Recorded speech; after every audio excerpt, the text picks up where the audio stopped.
Good evening all, and welcome. There are those who check into hotels, but never check out. Today we are going to recount 10 of these terrifying true stories. So I hope you're ready, because it's time to get comfortable and let the darkness take control. This happened in the early 2000s, back when my sister-in-law Aspen was a firefighter working with a hotshot crew of about 20 members. The team was arranged to work at an Arizona fire near the New Mexico and Mexico border. The location was very isolated, even more deserted without many people around because of the fire danger. The fire crew had arrangements to stay at the Gadsden Hotel. This happened in the early 2000s, before everyone and their cousins had cell phones, so Aspen had zero clue about the history of this hotel that had been around since 1907. You get orders to go to a location, and you stayed at said location until further notice. When the team got to the hotel, everyone was assigned their rooms. The superiors got private accommodation, and everyone else had a roommate. Aspen was the only female crew member on the assignment, so she got her own. The job was to wake up and go to work for 10 to 16 hours. Rare but not entirely uncommon, you'd work 24 hours. By the time you got off shift, you'd go back to your room to shower, eat, sleep, and then you'd be back on shift. If you had the energy, you'd sit and socialize with the other crew members between shifts. Aspen worked with the crew's squad leader and chief for about 3.5 years, so she'd take time to converse before going to bed. The first 4 days went as normal. Then by the middle of the first week came the stories. These occurrences were acknowledged, and the crew were cautiously wary about their sudden insecurity with the environment. A quick-moving black shadow, seen in rooms and dark corners, or even unseen presences, felt standing near to you. Personal items began to move. The hotel being haunted wasn't yet mentioned. The 5th night, Aspen had done her regular routine. At the end of the day, she got into bed for a night's sleep, and all was peaceful. All that was interrupted when Aspen woke up feeling a weight on top of her, and then felt her throat being gripped. She couldn't breathe. She struggled to move. She couldn't feel her fingers. Her legs flailed under the covers, but her upper torso and arms were pinned by nothing she could see. Yes, it was dark, but with the moonlight through the current, it was faint enough to see some, and there was nothing. 10, maybe 15 seconds of this felt like minutes. Whatever it was suddenly released her. Looking at the clock, Aspen had only been in bed for about half hour. When it let go, she immediately sat up, burst out crying, and flew from her bed and turned on all the lights in the room. She stayed up all night and started her shift exhausted. Aspen stayed up as long as she could for the next 3 days, taking on extra hours and spending as much time as she could doing chores on the trucks away from their hotel room. When she did manage to sleep, she kept all the lights on in her room and slept only during the 4 to 5 hours before her shift.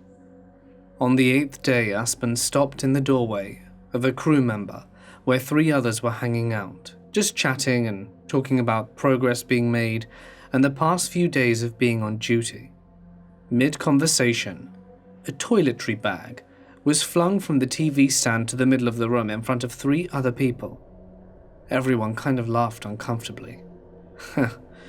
This place is weird. Aspen went to her room.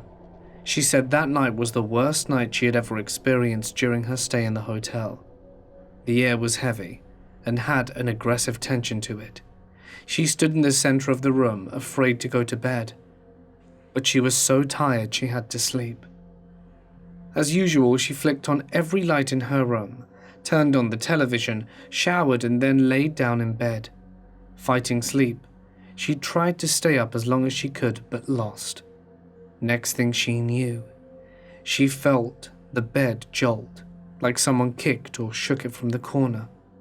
She opened her eyes to a completely black room. Every light that she had turned on had been switched off. Launching herself from the bed, she ran across the room and turned on the main light. The first thing she noticed was the TV remote. It was on the table, but she had had it in her hand while laying in bed. Startled and looking up across the room, she saw on the wall a very, very large, black and dark silhouette of a man standing 6 foot tall in a dominant stance with a cowboy hat. No one else was in the room. There was nothing else there to cast a shadow. Aspen screamed, ran out of her room crying, and ran down the hall to her crew chief. She started banging on his door. "Anders, let me in!" She was hysterical. He opened the door confused and concerned, and Aspen immediately began pleading her case with a sudden outburst. "I can't sleep in there. I won't. Give me the rig keys, I'll sleep in the truck. That shadow thing in my room, it won't let me sleep." Keep in mind she's crying and talking, and the commotion had woken up Chief Warren, the second in command, and his roommate Carson, who both came to see what was happening. Anders was trying to make sense of her story. She got to sit down and calmly say it again. "There's something in my room. I won't sleep there." That is the final version of what Aspen explained to her crewmates. "Anders, I'll just sleep in the truck tonight." Anders, Carlson, and Warren simultaneously said no. "We're basically on the Mexico border in the middle of the desert. You're not sleeping in the rig," was their conclusion. Carson went and collected Aspen's personal belongings from the room, and she spent the night sleeping on the couch in the captain's room. She even called his wife to explain the situation, and she was very nice about it. Aspen said the rest of her stay was peaceful and nothing bothered her for the rest of the assignment. They were there for only 2 more days after the incident. No one doubted her experience or made her feel crazy about it. The crew members who witnessed Aspen's ordeal agreed that the hotel was weird, and let it be at that. When the checkout came, Aspen waited by the staircase landing, and there near the banister was the guest book. She started flipping through the pages, and there were the history highlights of the Gadsden. After the newspaper clippings and old printouts of the hotel story, there were stories of other people's experiences. People that had things thrown at them, hair being pulled late in the night, the shadow of a cowboy, a headless ghost, phantom knocking and footsteps. Later on, after feeling better, and that there were other people who had the same experiences, Aspen realized that most of the accounts had been written by women. I used to work in the hotel industry and left the profession for a year due to my course at university getting quite difficult for a few semesters. I came back to it to do some part-time work manning the front desk on a Friday and Saturday night as a night auditor. A few things of how the hotel was built was that there was a car park level directly above the reception and main entrance area. Guests could only access it after calling the front desk, and you would have to manually walk through the car park to open the gated entrance. No one else had access to it, except front desk. I was going through the whole on-the-job training when the receptionist who was training me told me some stories about the hotel, including all the suicides they'd had. What was told to me was that on his watch, he'd had 3, where people had jumped off the balcony or fallen and landed in the car park. What I can't forget, and has stuck to me, was how he described the noise of them landing in the car park level. He said it sounded like a bomb had gone off, and the whole reception area would shake for a few seconds. He then told me about the incidents of staff, especially porters, seeing shadows and people in their rearview mirror when moving the cars around to make more rooms for other cars. There was one story when someone, who had newly started working at the hotel, was called on by a guest to grab something out of the car for him to bring up to his room. He had only gone up to the car park level for a few minutes when other staff, housekeeping, heard screaming coming from that level and someone running down the stairwell trying to frantically open the door to the main foyer.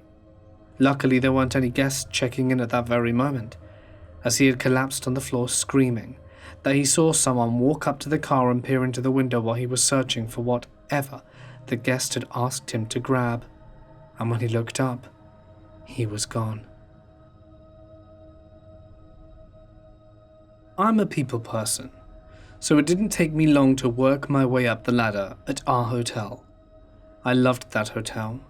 It was really old, built in 1967, and despite the shambles it was in when I worked there, it used to be the most happening place in town. The decor was unlike a lot of hotels you see today.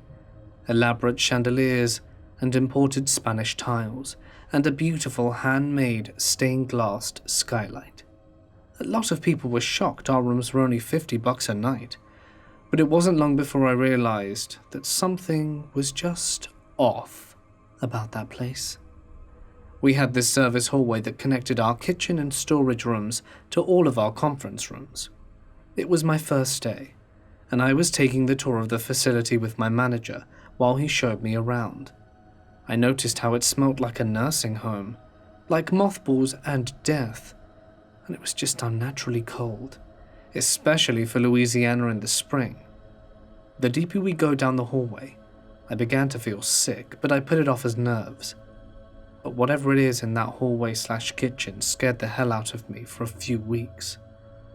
I was working the 3 to 11 shift.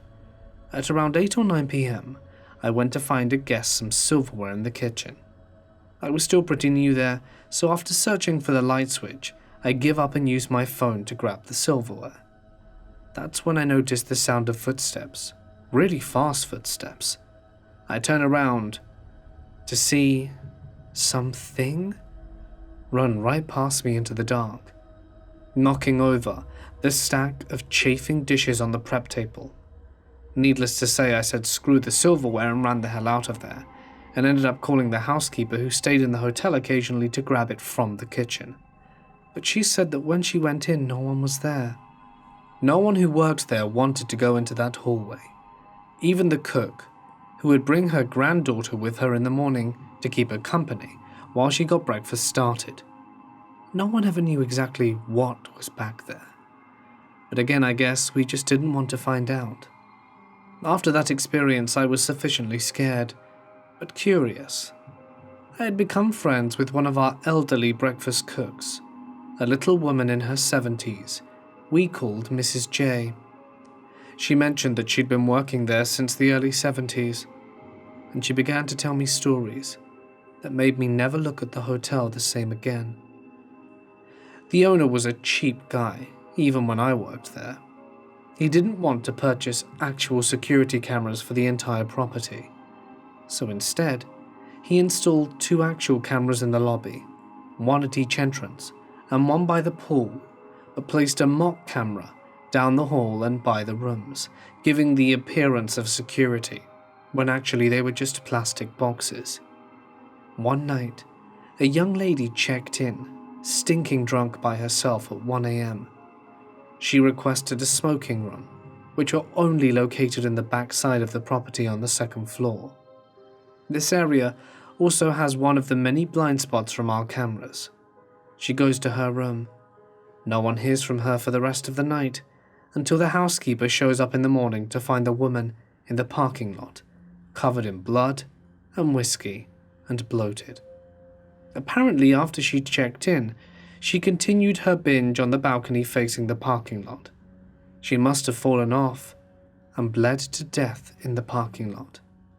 The horrifying part is that she must have still been alive after the fall, because the trail of blood behind her almost looked like she was trying to crawl for help.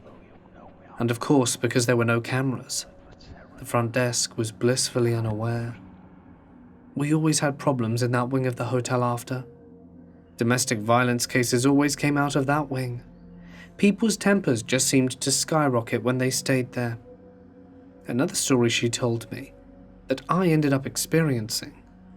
There was a country singer named Charlie Rich who died in one of our suites.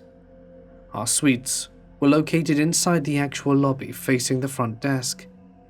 He had a pulmonary embolism while his wife was eating breakfast in our restaurant. Mrs. J was even there when his wife found him dead. Room 208. Ever since, a lot of customers complained of people knocking on their doors at odd hours. but the front desk never saw anyone go up to the room. One customer came running out in the middle of the night. He ran up to my night auditor and told him there was a man in his room. Of course, when someone went to investigate, there was no sign of an intruder. A lot of the times when the room would stay vacant for a while, the TV would turn on by itself. I even saw it once through the open window. It just turned on. And always to the same channel, CMT, Channel 71. Charlie never really bothered the staff. I'd even find myself talking to Charlie on our more quiet nights. Sometimes I even played my old country playlist for him. I ended up quitting after working there for 5 years. The owner was doing some sketchy things with my paycheck, so I said my final farewells to the hotel that I had grown to love so much. Not even a year after I left, the owner suddenly shut down the hotel. Not sure why, but all of the employees were told to not come back the next day, or ever. All of the papers, computers, furniture, and food, all left inside the massive, vacant, blood-red building. In 2011, my mother and father both had experiences in a hotel room with some sort of entity. My dad works in the film industry and had been staying there for about 2 weeks at this point. He works about 2 to 4 hours from home, so it's unproductive to drive every day. He had been feeling feelings of dread, hate, and misery throughout his whole stay. He's never been like that. I'm practically a photocopy of his personality, though I look just like my mum, and this is very, very abnormal behavior for him. He had been plagued with dark thoughts endlessly while he was there. His only relief was during the weekends, when he would come home to us. At some point, my mum went to visit him during the week and stayed in the hotel room with him. She slept restlessly and was uncomfortable throughout the night. He left for work at 7 a.m. and she woke up just to kiss him from bed and fell back asleep.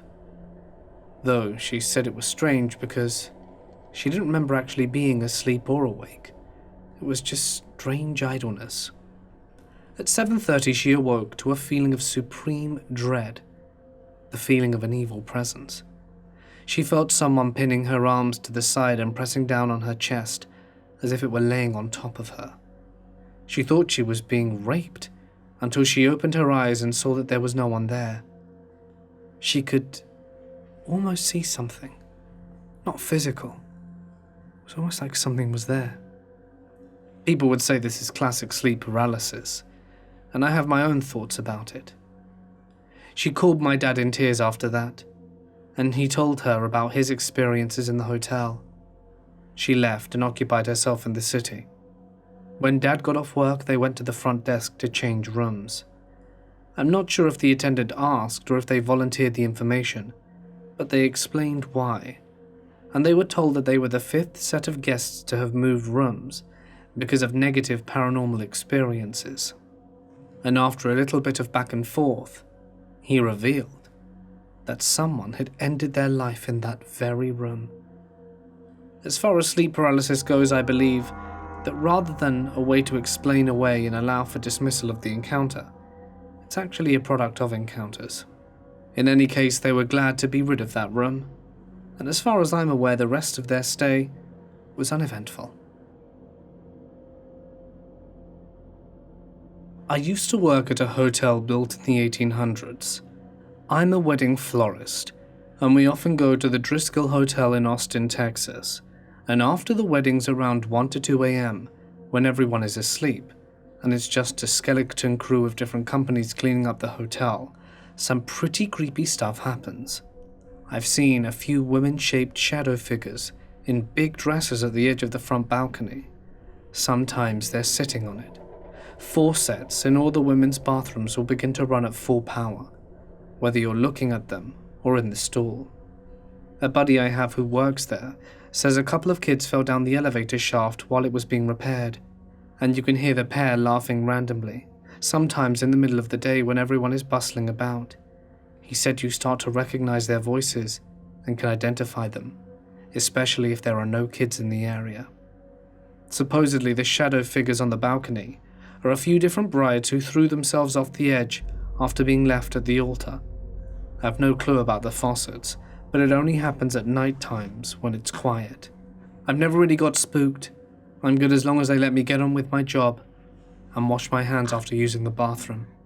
Sometimes I wish I could just talk to them and check to see how they're doing.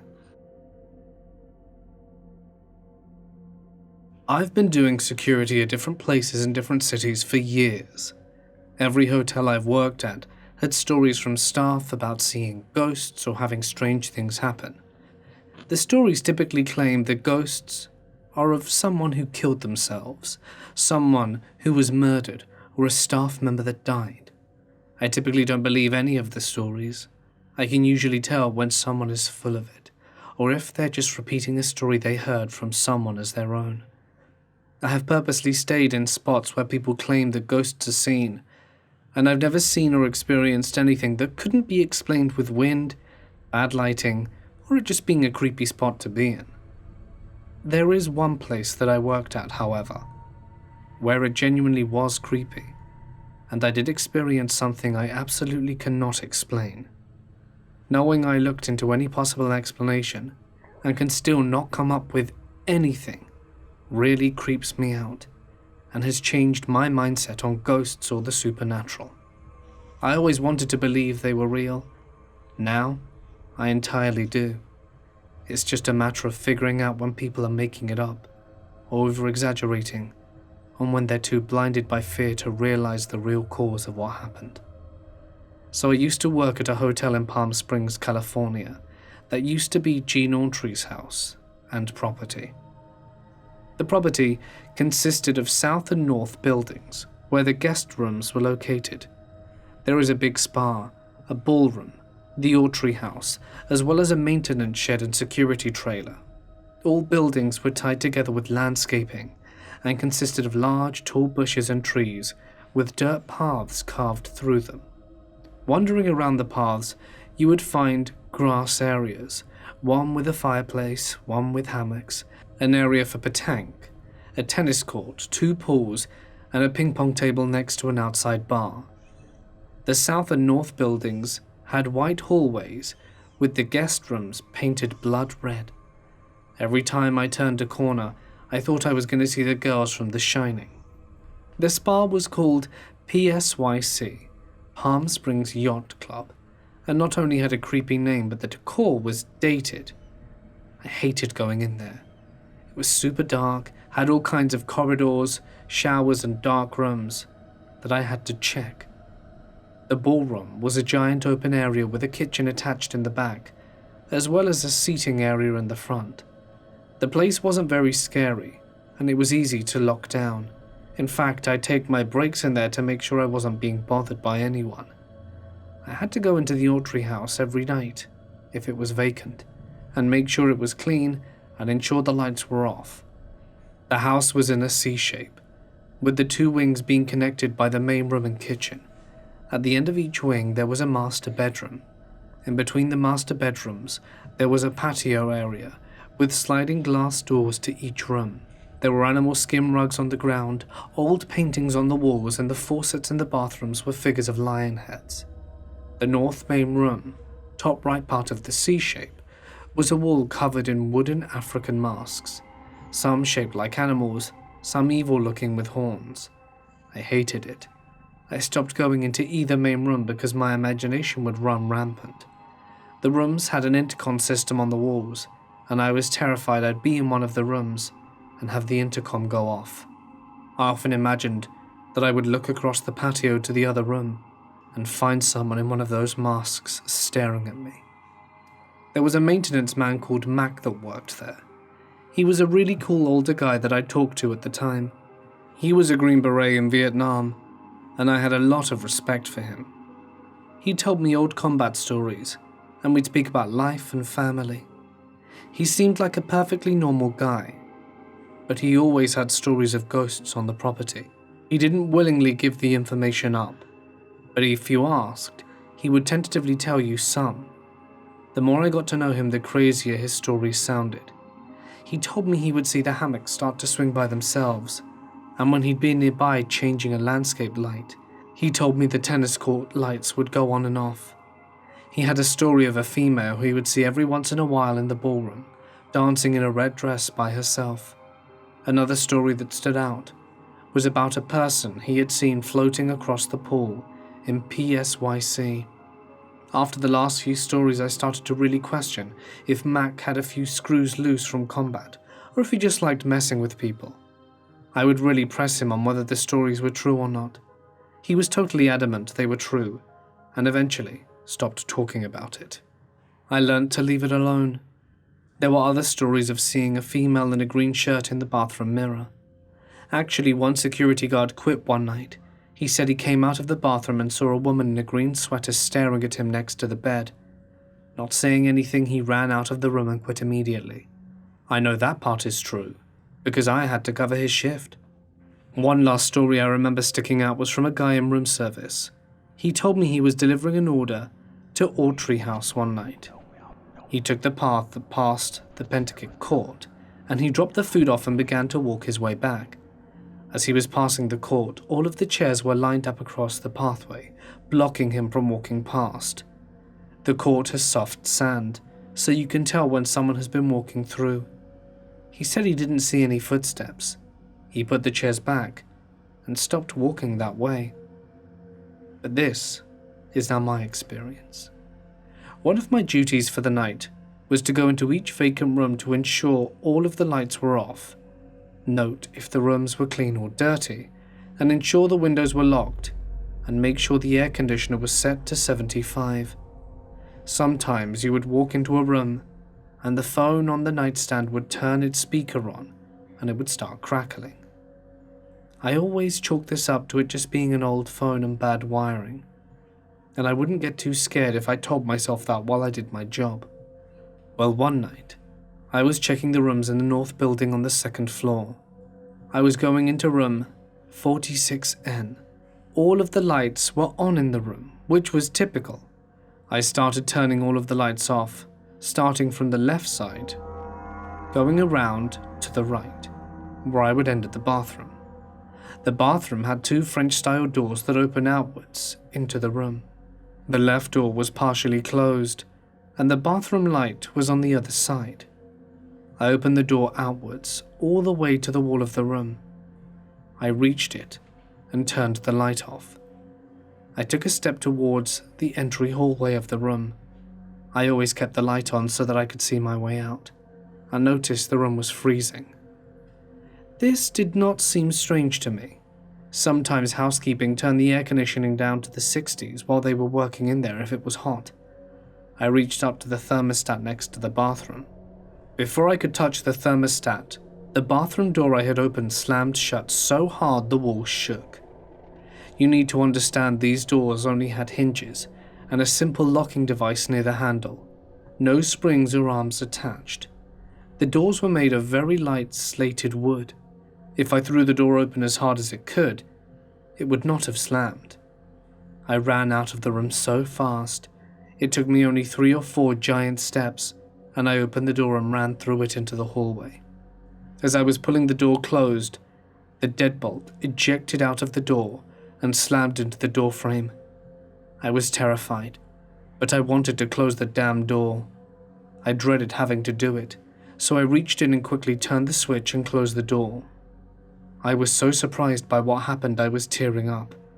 I decided I couldn't exactly chalk that event up to paranormal unless I investigated a little bit. I went back into the room. The door was still closed. I opened it and threw it as hard as I could. The door caught so much wind it slowed down and barely got to the frame. I already knew the windows were closed and locked, so it wasn't the wind. The floor was not uneven near the door, so it wasn't being pulled in by gravity. I looked at the thermostat. It was set to 75. It was also no longer freezing cold. I got out of the room and never went back in. I never had any more experiences, though I avoid putting myself in a position of being in one. I would turn the lights off in the rooms as quickly as I could. I would look down when approaching the bathroom to ensure I didn't see anyone in a mirror, and I told my story to Mac and he wasn't surprised. He said that's just what they do when people don't believe they were there. He told me not to worry, as they were just making their presence known. A few years ago, I was driving down to Florida from Virginia. It certainly was time-consuming, but I was willing to take the time out of my week to see family. On my way there, I had to stop by a hotel to spend the night. I can't recall the name, but I know it was in Georgia. I had actually decided to spend a few nights there, since I had plenty of time to see my family, and I was sore from driving for hours. I checked in at the front desk and got room 465. Why I remembered this and not the hotel name, I will never know. But I rented the room for 3 to 4 days, just enough time to relax and enjoy the nice weather, maybe even go for a swim. It's going to be perfect, I thought. But I was wrong. My first night was alright.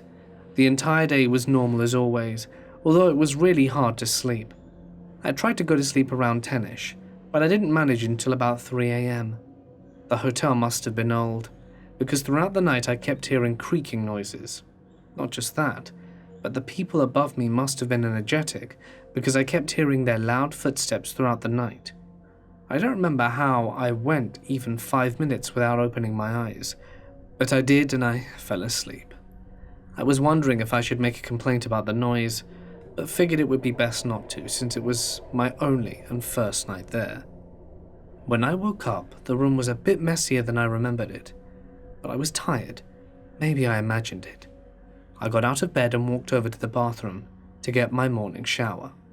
I turned the water on to the perfect temperature, stripped out of my clothes and hopped in. I made sure the bathroom door was locked because I'm paranoid about these things. In case you've never been in a hotel, the doors are inaccessible to anyone that doesn't have the card, except, of course, service employees and such. I hadn't been in my shower long when I heard my hotel door open. This kind of freaked me out, but I assumed it was just the maid. "Hello?" I called out from the shower. I wait a moment only to realize nothing, but silence was greeting me. I open my shower curtain and look out into the bathroom, but I was completely alone, and it was empty, except for my clothes lying down. So I closed the shower curtain and decided to ignore the noise. As I start rubbing the shampoo into my head, I heard a small, faint click. The same click you hear when a door is being unlocked. The exact same click that I heard when I pushed in the lock for my bathroom door. My heart jumped, and before I knew it I was shaking horribly. I heard the bathroom door slowly creak open, and before I knew what I was doing, I threw the shower curtain open. The bathroom door was wide open. I looked around the bathroom, but there wasn't the sign of anyone, not a single trace other than the door wide open. I immediately shut the shower off and ran out of the bathroom and into the bedroom, putting my clothes on as quickly as possible and running out into the hallway. I leaned up against the wall, sliding down it into a sitting position. I ended up walking down to the front desk and requesting another key for my room, due to the fact I never picked one up on my way out. After giving them some identification, they gave me a new key card, and I brought it back up to my room. I had to slide it about 4 times before it decided to unlock. When I opened it, the room was trashed. I couldn't make sense of it. It was like someone had recently been in my room and destroyed it while I had been gone. I don't know how anyone could have gotten in, and that concerned me. But I still had to stay one last night in the hotel. So that's what I did. After cleaning up the room, I checked every door in the hotel, making sure they were all locked. They were. I hopped into my bed, tucked myself in, and drifted off to sleep. I woke up looking at the clock. 4 a.m. I sat up in bed, about to place my feet on the ground when I heard something. The hotel door slowly creaked open. Chill shot down my spine faster than ever. I slowly shifted my head to look at the door as it opened, revealing the silhouette of a woman with dirty, long black hair, dressed in a short, torn-up, bloody gown. She began walking towards me. She walked as if in stop motion, bones snapping every time she moved forward. I wanted to scream for help, but I couldn't. Then I heard down the hall a couple walking together and laughing. Her head turned slowly. She heard it too. She made stop-motion steps towards the wall, making me gag from the sound. She climbed up onto the wall and crawled out of the hallway. I turned on the lights, packed everything I could, and ran out of the hotel as fast as possible. To this day, I've never seen her again. I think the hotel may have been shut down shortly after, but I don't know for a fact. I will remember how she walked, the most frightening thing I've seen in my life. On the way to Florida from the hotel, I realized something. I realized something that has been burned into my mind ever since. That day I was taking a shower and the door opened. When I looked all around my bathroom to find no traces from anyone, I never once looked at the ceiling. I worked in a hotel from 2009 to 2012. The hotel is in Regina, Saskatchewan, but because it is still functioning, I can't disclose its name. I also wanted to let you know that I have seen spirits since I was very young, so I saw plenty before this, and have seen much more since. But here are a few of my favorite stories from while working there. One of the first spirits I saw was on the grand staircase. The hotel was bustling with activity, and I was heading upstairs to one of our banquet rooms. Coming down the stairs was the banquet manager called Marge. To an 18-year-old me, a very handsome blonde man in his 20s said hi, and I blushed and stammered a hi back. Marge had responded to my greeting, and the person looked to the right and looked to be revealing half of the face to be missing, torn to shreds, and then vanished. Marge must have seen the colour drain from my face, because she asked if I was okay, and then sent me on my way. I can still picture him as clear as day. Every haunted hotel seems to have that one room that gives everyone the total creeps. Ours was on the 11th floor, and it was unanimous among the staff that no one wanted to deliver room service there or clean it. One morning I was collecting trays from outside of the rooms on the 11th floor. Suddenly that whole hallway got really cold, and I could hear scratching coming from one of the doors. I tried to find the source of the sound, and of course it was that room. As I got closer to the door, the scratching got louder, until something banged on the door and everything fell silent. I obviously ran for it. I checked with the front desk, and of course, no one was checked into that room. And for the grand finale, I had worked really late cleaning up from a wedding. I was by myself, and two of the kitchen guys, called Todd and Alex, offered to give us a lift home. We had been hearing weird noises all night, but had mostly brushed it off, and I would tell Alex was starting to get nervous. Todd had just finished locking up the last door in the hallway that contained the walk-in fridge, freezer, dry storage, etc., then flicked off the lights. We were all gathering our stuff to leave when we heard a door slam in the darkness. Alex bolted, and Todd and I both looked at each other confused. We turned the lights back on and headed down the hallway to make sure no one was back there and messing with us. We were halfway down when, I crap you not, every single locked door opened, paused, and slammed shut. Todd ran for it, but me in my dumbfound state pulled on the nearest door, and the damn thing was locked. I hightailed it out of there, jumped in Todd's truck, and we never spoke of it again. This happened around 4 years ago when I was living in Oregon. I had just accepted a job at a hotel as a sous chef. The hotel had just recently been built, and for whatever reason the walk-in freezer was the last part of the kitchen to be completed. Several different contractors would start the work on it, only to quickly stop, not wanting to spend a lot of time in there. They didn't even want to be around the restaurant area in general. Nobody was really sure, not really sure why the people that hired the contractors didn't really implore further, and the contractors didn't really explain why.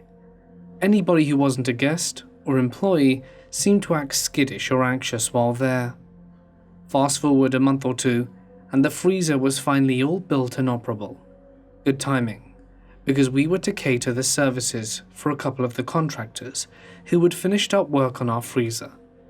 The man and woman died shortly after finishing.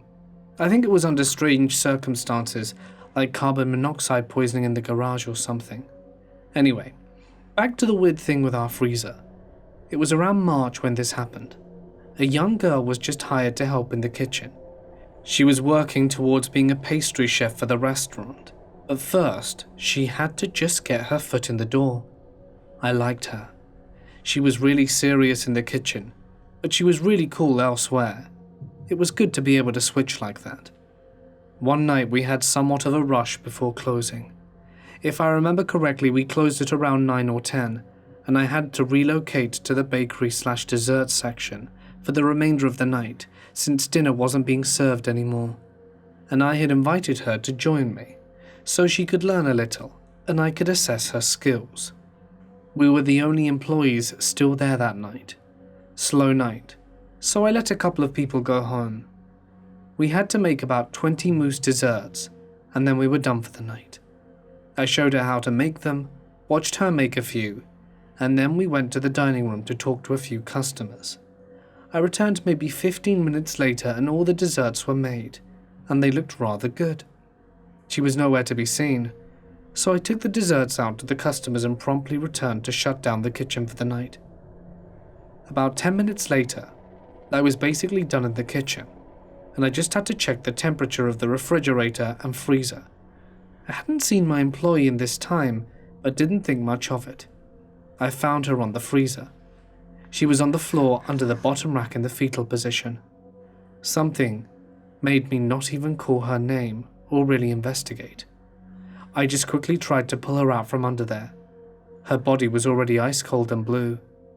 She'd been in there for hours or days, even though the last I saw her was half an hour prior. She had undoubtedly already passed.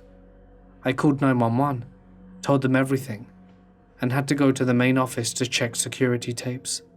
They also spoke to some of the customers, as I was obviously suspect since we were the only 2 employees there. Upon investigating the tapes, they decided she had just quickly entered the freezer and laid down on the floor on her own. The officers seemed to want to get the case taken care of as quickly as possible and leave. EMTs noted that it seemed she'd been in there for at least 2 days. Her internal body temperature was very low, and her eyes had basically frosted over or something. I don't remember how they determined her time of death, but it was really rushed, and they quickly determined it as suicide. I don't think there was an autopsy for some reason. Not many people were notified of the death, and after the restaurant had been closed for a few days, it opened again as if nothing had happened. I still think of her sometimes, and wonder what exactly did occur. I'd like to say that's the only strange experiences that I've had at the hotel, but there is more. A couple traveling with their son made the reservation to stay at the hotel one night. The dad said that they'd stopped in that town because it was halfway through their trip, and they were very drawn to the hotel. They arrive and shortly after head to the restaurant. The dining room was pretty full that night, as it was the weekend and the restaurant was open to the public. Family is serviced, stays for about an hour and begins to leave. The kid then isn't there anymore.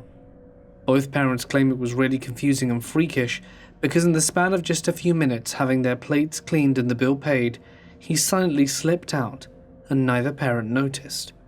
I felt sorry for the parents.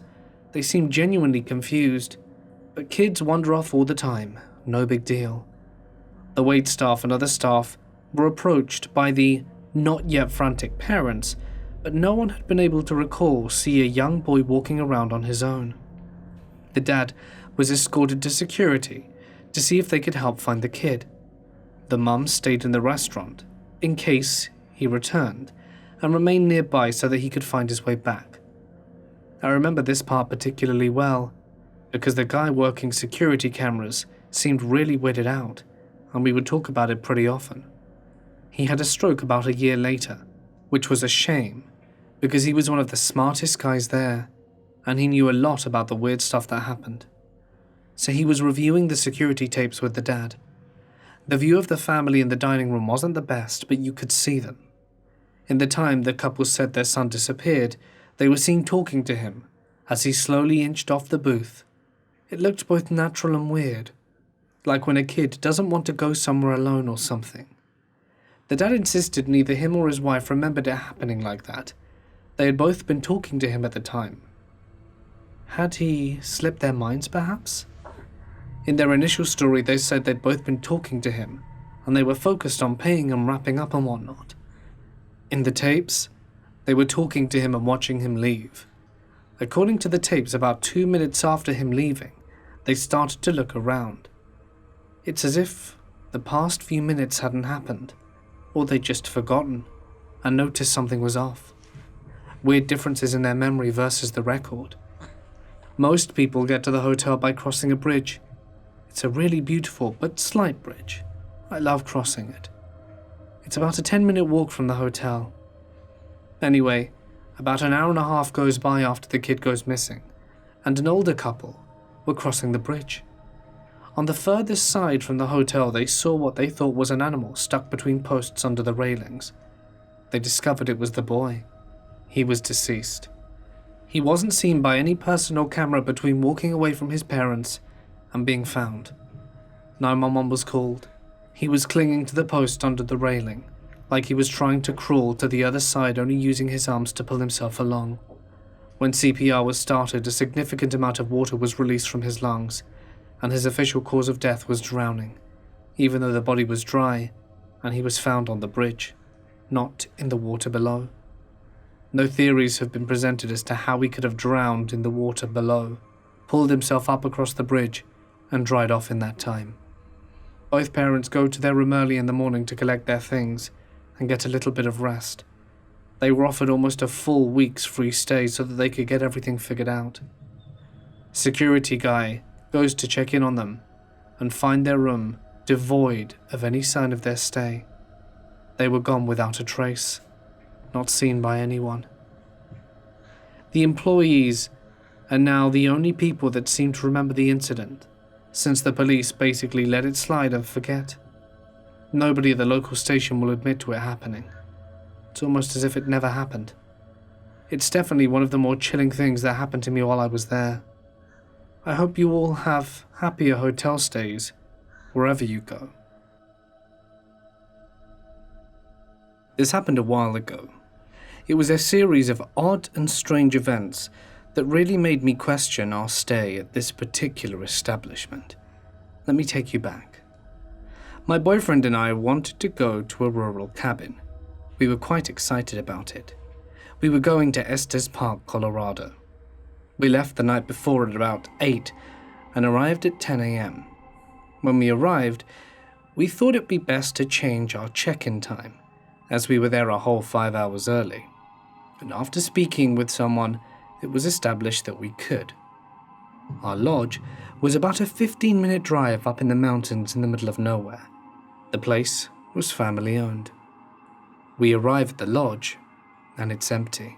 And as we're reaching the threshold, I get met by a wave of instant bad vibe. I thought I was overreacting. The place was nice. It had 32 rooms, 2 stories, 16 rooms per floor split symmetrically on each side. There were 3 cars in the parking lot, which was considerably lower than I expected given the Airbnb ratings and popularity. And when we ring the bell, the owner comes out confused. He says that he had not received a word of an earlier check-in, which was strange, but we try and forget about it. We are ushered to our room, first floor, corner, room 111. I'm into numerology and was quite excited. While all of this was going on though, there was a lady who we expected was behind us in the queue. She just kept watching us in her running clothes. I assumed she was waiting to check in also, but when we were done, she didn't make the slightest inclination to speak to the owner, which definitely gave me a bad feeling. Coupled with the fact that as we were walking to our car to gather our things, she gave me a sly smile. It was really making me feel uneasy. But again, I try to put it to the back of my mind. As we're walking down the hallway to reach our room, we see a guy behind us with a distinctive eerie aura. My boyfriend and I both see him, and as my boyfriend does a double take to look back, the guy's gone. completely out of sight. Strange, we thought. We swear he had just been there. Perhaps he had gone somewhere where we couldn't see him. Regardless, we go to our room and are met with disappointment.